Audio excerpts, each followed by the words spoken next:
नमस्कार साथियों, मिलते हैं पंचायत के दूसरे भाग में। एक छोटा सा वीडियो मैंने बनाया था इससे संबंधित। उसमें मैंने पंचायत राज दिवस के बारे में जानकारी दी थी। ये हमारा उसका दूसरा पार्ट है। कुछ तकनीकी कमी के कारण हमारा वीडियो नहीं बन पाया था उसमें, वरना एक ही वीडियो में बनाने का प्रोग्राम था हमारा। आइए शुरू करते हैं। मैंने बताया था आप लोगों को कि पंचायती राज दिवस 24 अप्रैल को मनाया जाता है। 24 अप्रैल को मनाया जाता है क्योंकि 24 अप्रैल 1993 को हमारा संविधान का जो संवैधानिक दर्जा था वो उनको दिया गया था 24 अप्रैल को। तो उससे पहले जब 24 अप्रैल 1993 को ये लागू हुआ, 73वें संविधान संशोधन 1992 के द्वारा, तो इसमें क्या क्या चीजें जोड़ी गई संविधान में पंचायत के संबंध में, पंचायतों को सशक्त बनाने के संबंध में क्या क्या व्यवस्था की गई। तो साथियों, मैंने भी 2 दिन पहले जो वीडियो डाला था अनुसूचियों के बारे में, संविधान की जो अनुसूचियां थी 12, उसमें 11वीं अनुसूची जोड़ी गई थी। मैंने बताया था पंचायत के संबंध में थी। तो इस संविधान संशोधन के द्वारा ये 11वीं अनुसूची जोड़ी गई, जिसमें केवल पंचायतों का विवरण दिया गया था। उन पंचायतों का विवरण दिया गया था, पंचायतों के बारे में था उसमें, और उसमें टोटल 29 विषय दिए गए थे। इसमें विषय कितने हैं साथियों? 29 विषय हैं पंचायत में, 29 विषय। और क्या व्यवस्था की गई? इसमें एक नया भाग जोड़ा गया। नया भाग था साथियों 9। कितना भाग था? एक नया भाग जोड़ा गया, भाग 9। और इसमें जो व्यवस्था की गई वो आर्टिकल 243 से 243 ओ तक व्यवस्था की गई थी। कुल टोटल आर्टिकल इसमें जोड़े गए, जो कि 73वें संविधान संशोधन द्वारा पंचायतों को सुदृढ़ और सशक्त बनाने के लिए इतना बड़ा परिवर्तन किया गया। एक अनुसूची जोड़ी गई, एक भाग जोड़ा गया 9, और उसमें भाग के तहत 243 से 243 ओ तक कुल टोटल जो कुल आर्टिकल थे, अनुच्छेद थे, वो 16 अनुच्छेदों को इसमें शामिल करके हमारे देश की जो पंचायतें थी उनको सुदृढ़ करने का प्रयास किया गया और उनको संवैधानिक दर्जा दिया गया। तो ये चीजें थी हमारी मुख्य रूप से पंचायत। इसका भाग है 9, आर्टिकल 243 से 243 ओ, अनुसूची है 11वीं। अनुच्छेद संविधान संशोधन कौन सा है? 73वां 1992, जो 24 अप्रैल 1993 से लागू हुआ। ठीक है, तो ये चीजें हमें इसमें परीक्षा में ज्यादातर देखने को मिल जाती हैं। ये इनसे संबंधित प्रश्न पूछा जा सकता है, तो हमें उम्मीद है आप लोगों को ये चीजें समझ आएंगी और आगे आप लोग इससे लाभ उठा पाएंगे। आइए बात करते हैं, हम पुनः आते हैं अपनी समितियों के तहत। जो समितियां बनाई गई थी, मैंने पहली उस वीडियो में बताया था लाल रिबन को, जो 1882 में स्थानीय स्वशासन का जनक कहा जाता है। 1957 में सबसे पहले बलवंत राय मेहता समिति के नाम से एक समिति बनाई गई थी। बलवंत राय मेहता को हमारे देश की पंचायतों का शिल्पी या पंचायत राज प्रणाली का शिल्पी या वास्तुकार कहा जाता है। इन्हीं की सिफारिश पर 2 अक्टूबर 1959 अक्टूबर 2 1959 को नागौर, एक जिला है नागौर राजस्थान का साथियों, राजस्थान के नागौर जिले में सर्वप्रथम पंचायत राज प्रणाली को लागू किया गया था। किसमें लागू किया गया था? नागौर जिला है राजस्थान में। पंडित जवाहरलाल नेहरू प्रधानमंत्री थे, उन्होंने सबसे पहले उद्घाटन किया था, शुभारंभ किया था। किसमें? नागौर जिले में। प्रश्न बनता है कि भारत में सर्वप्रथम पंचायत राज प्रणाली का जो शुभारंभ था वो किस जिले में या किस प्रदेश में शुरू किया गया था?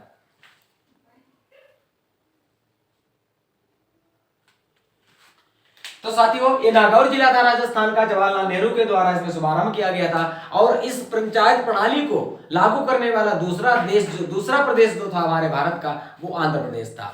इन्होंने त्रिस्तरीय प्रणाली को ही लागू किया था। इन दोनों प्रदेशों ने त्रिस्तरीय प्रणाली को लागू किया था। लेकिन यहाँ पर एक ध्यान देने वाली बात है, जो हमारा बंगाल था, वेस्ट बंगाल जो था हमारा, पश्चिमी बंगाल था, इसने 4 स्तरीय प्रणाली को लागू किया। आज भी वहां पर 4 स्तरीय प्रणाली लागू है। अगर प्रश्न बनता है कि उस प्रदेश का नाम बताओ जहां पंचायत राज की 4 स्तरीय प्रणाली लागू है, तो उसका उत्तर होगा पश्चिमी बंगाल।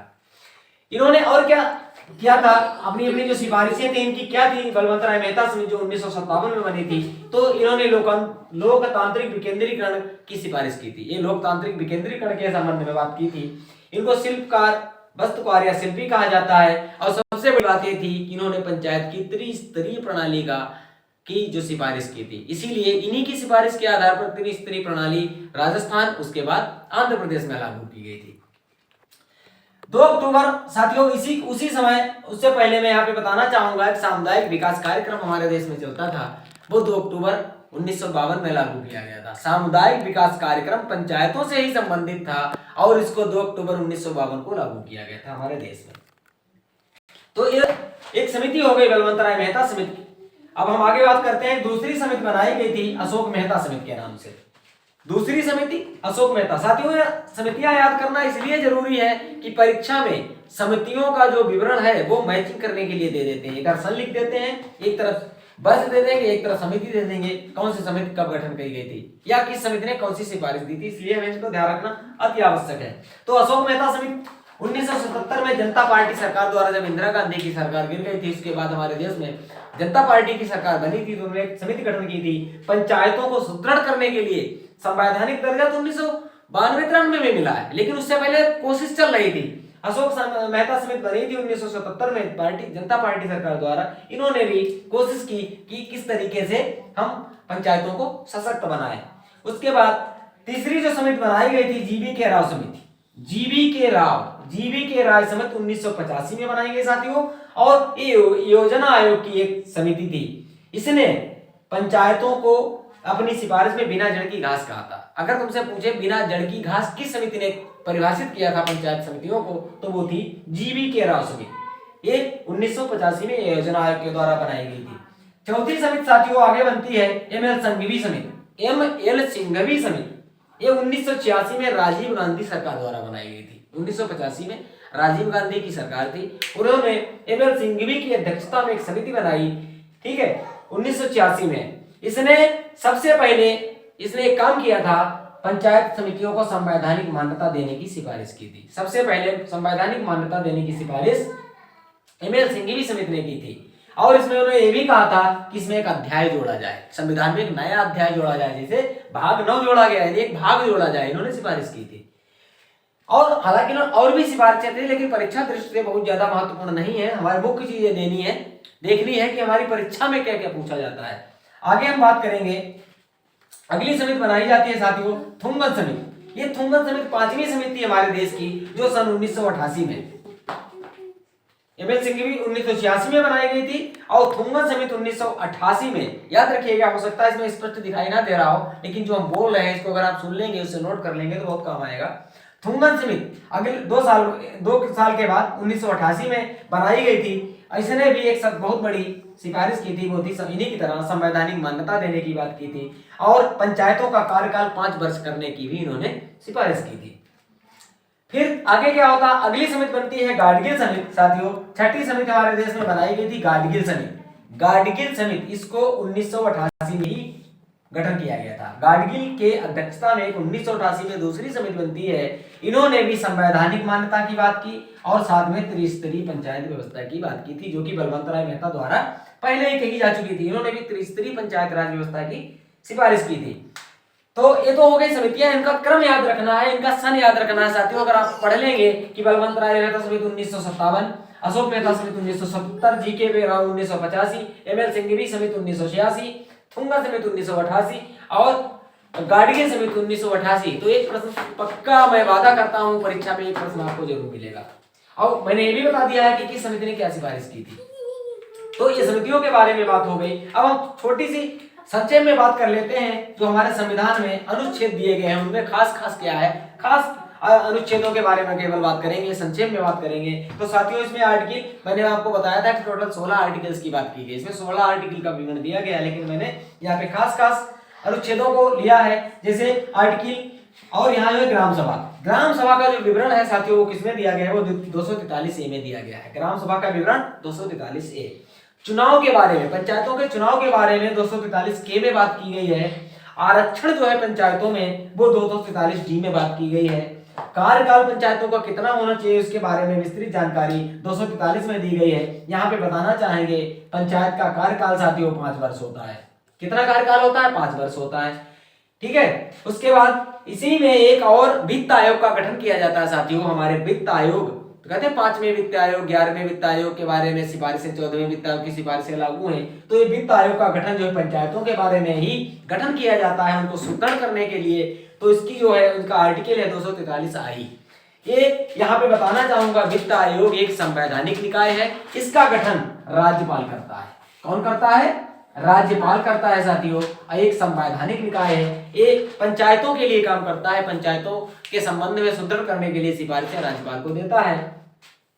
और उम्र यहाँ पर एक चीज और, इसमें आपने सुना होगा मनरेगा महात्मा गांधी ग्रामीण गारंटी रोजगार योजना चल रहा है, तो इसका जो विवरण है साथियों आर्टिकल 43 में दिया गया है। ये भी पंचायतों से ही संबंधित है, ये पंचायतों के लिए काम करता है। मनरेगा जो योजना है पंचायतों के लिए काम करती है।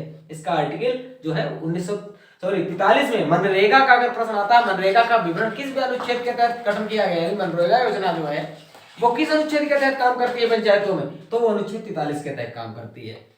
तो ये हो गया ग्राम सभा हो गई, चुनाव हो गया, आरक्षण हो गया 243D हो गया, कार्यकाल 243E में दिया गया, कार्यकाल 5 वर्ष होता है। मनरेगा का जो विवरण है वो तो आर्टिकल 43 में दिया गया है। वित्त आयोग 243I में है।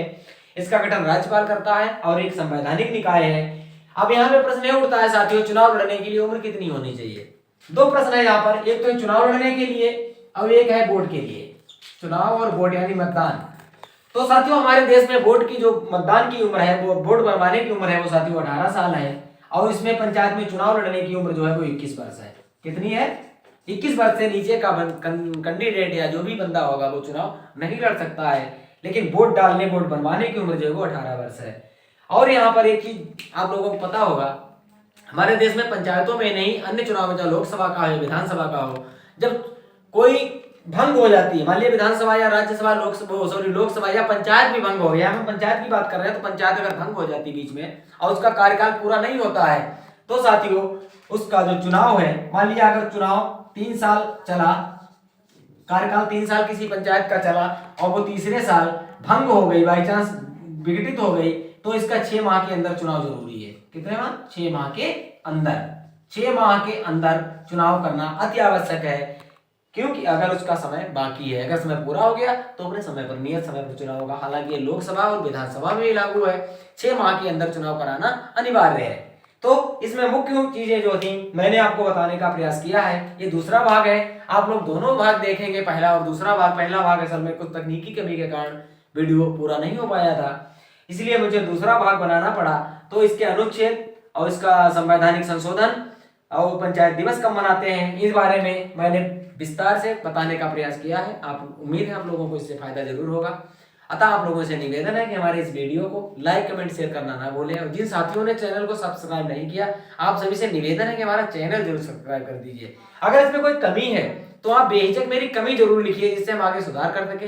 कमी जब आप बताएंगे तभी सुधार हो पाएगा, अन्यथा नहीं हो पाएगा। तो हमारी कमी को भी आप बेहिचक लिख सकते हैं। निवेदन है कि आप हमारी कमी जरूर लिखें और चैनल को सब्सक्राइब कर दीजिए। मिलते हैं अगले वीडियो में बहुत ही रुचिकर और परीक्षा की दृष्टि से महत्वपूर्ण टॉपिक के साथ। धन्यवाद, नमस्कार।